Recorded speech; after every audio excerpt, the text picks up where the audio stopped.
crazy to me. Okay? You can do all kinds of things to keep lambs alive, but if you had a different sire breed in there, you wouldn't have to work near as hard to do it. And I think your time is worth a lot. When you get into situations where there's a lot of stress on lambs, okay, let's say it's it's born to a ewe that doesn't produce a lot of milk, it's born to a ewe that's not healthy, it's born during bad weather, the lamb's born as a triplet. You can think of all these kinds of things that cause stresses on those lambs. When there's more stress on that lamb, then the bigger that sire breed is, I think there's more lamb losses. Okay? If you want, I won't tell you to do this, but if you want to minimize your lamb losses from a sire breed, you use the Fian or the Romanoff as a terminal sire breed. Okay? Okay, you don't do that. There's good reasons for that. But there's a biological antagonism there between the mature size of a breed and lamb survival, in my opinion. One more question on that, being that you're going to use Texels. The question that I had would be that if you're going to use a Texel, because, well, just my question is because primarily it's not one of the more popular. I'm thinking of a similar size, similar. Something in the mature size would be more like a Southdown or Charolais. Let's use Charolais. How about the Elder France? well, Yeah. I'm just thinking of something. Yeah, Old French Charolais. I'm just thinking of something that we have lots of in the United States. Is what I'm. The reason, okay, the only reason, the best reason I have for using the Texel is that when we did that direct comparison before, the lamb survival in a pasture lambing system with these kind of sheep was much better for the Texel sired lambs than the Suffolk sired lambs. Okay? That difference was really large. It was a quarter of a lamb per ewe exposed. So ewes that were exposed to Texel rams marketed an extra quarter of a lamb per ewe than ewes that were exposed to Suffolk rams in a pasture lambing system. And Kreg, on the, like we get paid by the pound, we get paid by pounds of lamb, so that quarter of a pound, even though, did that, It's a quarter of a ewe, quarter of a lamb. quarter of a lamb, and did that Texel cross lamb grow slower than the Yes. Suffolk? Yes. But it made up for it because of It the takes, more the survival. data I had, it would take about 12 days, you'd have to feed the Texel sired lamb about 12 days longer to get to the same weight as a Suffolk sired lamb. But then it may not meet that same yield grade or When- did it? When you looked at day 180, or if you went that far with them, and you had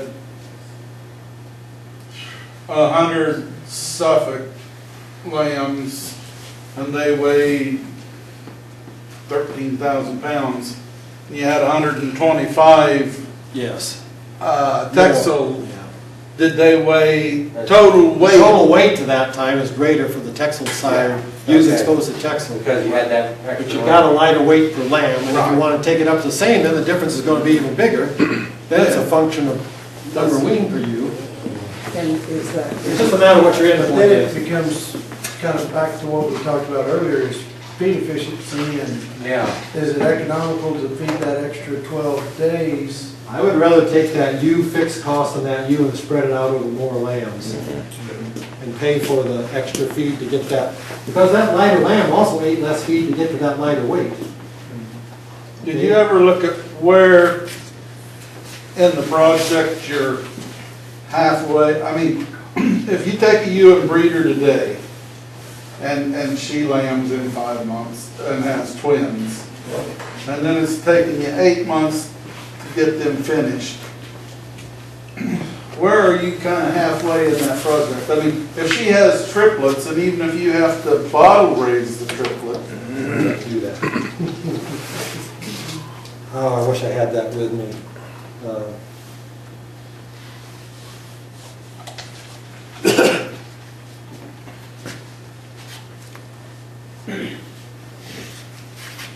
I looked at the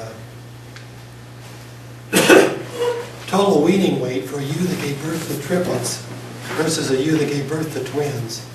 No. I looked at the average weaning weights of triplet reared lambs versus twin reared lambs.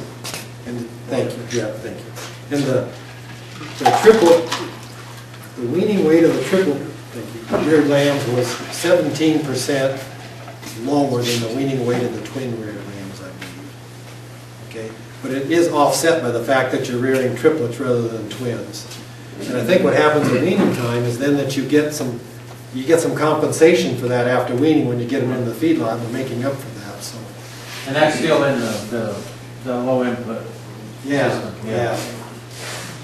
Well, those are all very good questions. Back to what Ames was working on 40 years ago, if you've got a ewe that has a lamb now and you kick her out at 7 or 10 days and she goes out into this 25-degree weather, the amount of milk it would take to maintain those lambs in weather like we've had this week versus May when you're within 10 degrees of the thermal neutral zone, how much more milk does it take now? You want to answer that one? I don't know. I mean, could it be that a good milking ewe in May would be a disaster today with triplets on her? Say that again. A good milking ewe in May, when it's 60 degrees out, you put her out with triplets when it's 25 degrees, it would be a disaster.